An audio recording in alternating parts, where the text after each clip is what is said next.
એક ખેતર હોય, એમાં બે વ્યક્તિ કામ કરતા હોય છે, એક મજૂર હોય અને એક માલિક હોય છે.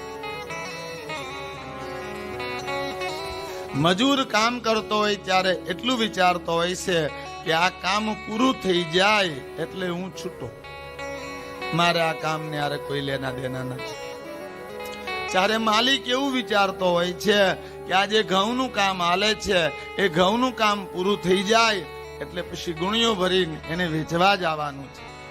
એને વેચવા માટે એની યોગ્ય જગ્યાએ એને રાખવું પડશે.